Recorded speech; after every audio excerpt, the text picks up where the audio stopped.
Rob, I want to get right to this because it's some interesting stuff out there. We talked last week about why American NBA players or ex-NBA players seem to be going after the international guys. And sure enough, yesterday, this wasn't really going after him. This was just stating a matter of fact. But Evan Turner, who I will read about what he said in a moment. But Jalen Rose, Rob, who of course was a very good player, member of the iconic Fab Five, and has done some good broadcasting over the years too. He tweeted this out yesterday, Rob. Dear U.S.-born players, put in that work tirelessly and show discipline. Otherwise, NBA jobs are becoming extinct. If that isn't a shout out to the international takeover, I don't know what is. And this is a little different. This is more of a shot. We'll spend more time talking about Jalen and what he said, Rob. But Evan Turner, who played 10 years in the NBA, was a solid player. Was not what he was supposed to be, right? Coming out of Ohio State. He was a top player coming into that draft. Was actually the second pick overall in 2010, but had a decent NBA career. Here's what he said after the Nuggets lost to the Timberwolves. And obviously the Nuggets, Rob, were led, their best two players international. Nikola Jokic, of course, of Serbia, and Jamal Murray of Canada.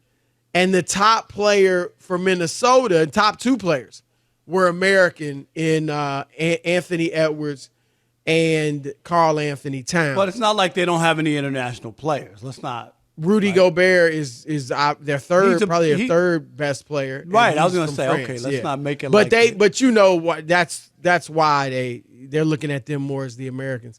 Anyway, here's what. Did you see this, Rob? What Evan Turner posted on X? No, I just saw the Jalen Rose stuff. Yeah, here's what Evan said.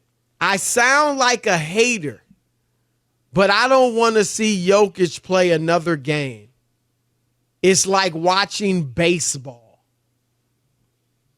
I know that will stick under your craw.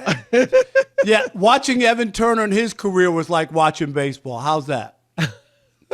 Evan Turner is now like he's the beautifier of the game. He's the guy who tells you how great it is to watch a 3-time MVP, a guy who put up 40 points in game 6, or like you could say that after they lost and it's fine.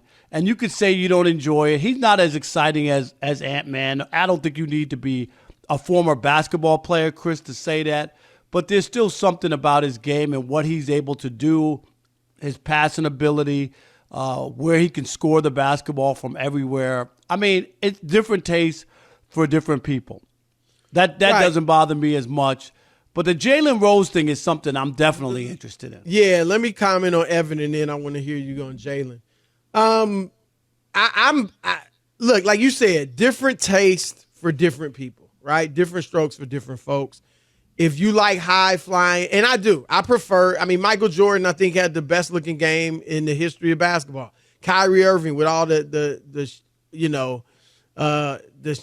ball handling and the moves that he has, all that is exciting to watch. So I do prefer that style, and I have thought certain players were boring. I thought Tim Duncan, Rob, as great as he was certainly not an exciting player to watch, right? But I think Jokic is actually very fun to watch. His passing ability, the fact of a 7-footer who's not even thin. He's a 7-footer who's bulky, is bringing the ball up, running the point, essentially. He is their point guard. I know it's Jamal Murray technically, but Nikola Jokic is their point guard, Rob. And I enjoy watching him. It's like Larry Bird. He wasn't high flying, but he was fun to watch. Now his passes were a little fancier, or some of them were.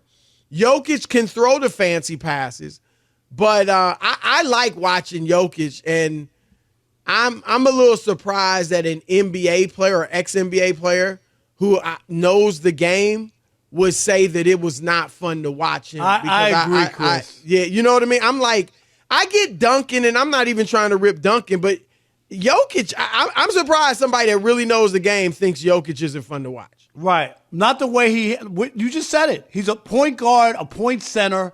Chris, the way he passes the basketball. I mean, he does some stuff that's interesting. I look and go, I can't believe he made that pass. Yeah, like seriously. Yep. He hits threes with hands in his face.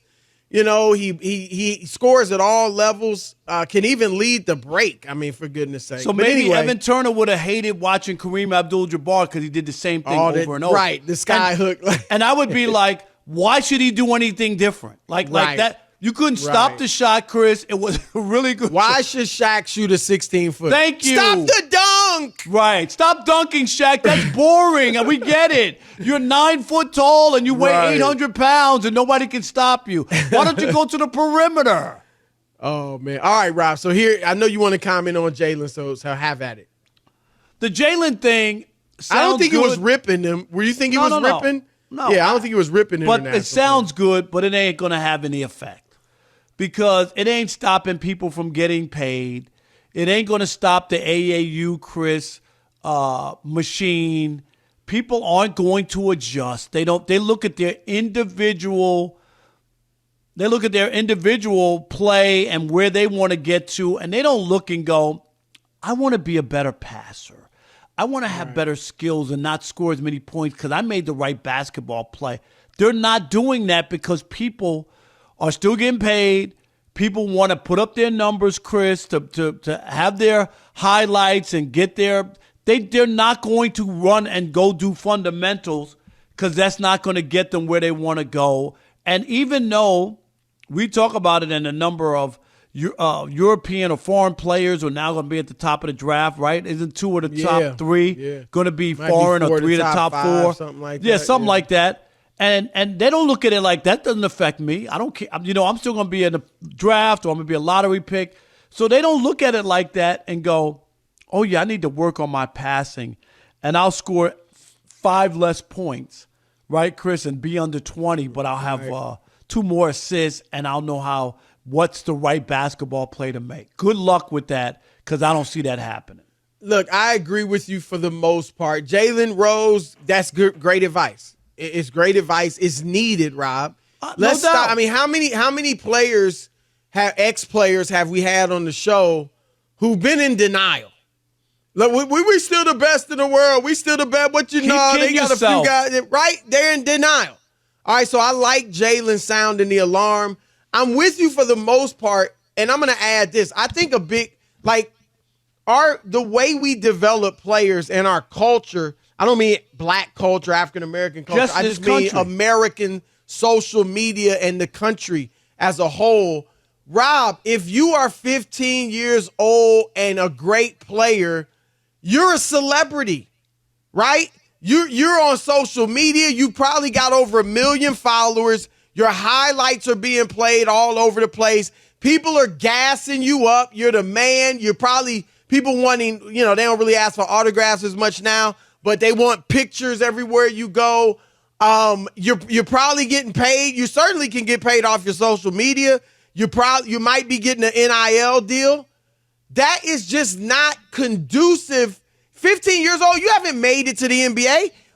Before all this social media, Rob, there were tons of guys who were awesome at 15 and either never made the NBA or when they got there, they were subpar. 100%. OJ Mayo was supposed to be the new hotness. He was, decent career after 1 year at USC. Not even a decent career. His career was cut short. We see that time and time again. And meanwhile, in Serbia, in Slovenia, in Greece, or wherever it's in Europe they are, if you're 15 and nice, Rob, you're playing with grown men, you're practicing twice a day, you're being yelled at and really coached well by some hard-nosed coach, and grown men are schooling you every day in practice. And you don't get much playing time in the real games. So that develops you much better than if you think you all that and you about to go to the NBA and be this great player. And so I agree with you on that, and I just added that, Rob, to what you said. Right. But here's what I'll throw in. And I don't know if we'll respond to it or not, but pride. Do we, or I don't even know if it's pride. It might just be desperation. I mean, like, we need to wake up. I hear what you're saying. You but know, I like, think, we go ahead. I just think, Chris, people are on their individual kick. What you're saying makes sense if you were a part of a team trying to do something, and in that scheme, hey, you got to do better on this or that, or try to play better. But to tell an individual player that's not attached to anybody. What if you going to tell him, look, you might be great in California, you're the 10th best player in America at your age, or the 5th best or whatever, but you look at the best players in the world. They're no longer married. Like, you know what I'm saying? I know what you're saying. You think you're going to be great in the NBA? I don't know. I'm just saying. It makes logical sense, Chris, but I just don't think people are wired that way because they don't think it affects them. What does it have to do with me? I'm not scoring less points. Then they're going to hold that against me. I'm not taking less. You know what I mean? Like that's the way they look at it. Like, oh, well, that's a smart guy. He made the right basketball play, and he did this. Or then he takes care of the basketball or whatever. Well, that sounds good, and I'm not saying it's not a bad thing. Yeah. But I know. To that point, and you're talking about playing the quote-unquote right way. Right. I don't think I think that's a problem in American basketball in general, that we tend to play, one-man or two-man basketball, high pick and roll at all the levels now. And isolation. And over there, they're learning to play kind of 5-man ball, although Luka is as one-on-one as anybody. But I think our adults need to wake up, Rob. The adults that teach the kids need to wake up and start teaching them better and stop worrying. You talking about worrying about themselves. Yeah, a lot of coaches, Rob, are like, this is my meal ticket. 100%. I'm going to get on the bench at a major college because of this kid, right? And you're not coaching him. You're not teaching him. I went to the Ball brothers, not Lonzo. I went to the last two Ball. Remember, I went to their game. Oh, yeah, and they were cherry picking. In California. LeAngelo and LaMelo. They were cherry picking, Chris. They wouldn't even come past half court. The other guys would rebound the ball and throw it down to them. It was embarrassing. It was embarrassing. And look at them now. I mean, LeAngelo never was a great prospect, but he's not in the NBA. LaMelo's in it, but his career is on hold. And Lonzo is injured, and who knows what his career is going to be. So, yeah, but hopefully, Rob, desperation. I would say this before we go to the listeners. I think more players or more ex-players, Rob, the OGs, Garnett's, the Paul Pierce's, guys like that, they need to start doing what Jalen did. Now, you got to do it in a way you and I would say that some of these guys just don't care. Don't do it in a way that's insulting to the international players. Right. Because, if they going to come over here and be better, God bless them. It's nothing against them at all.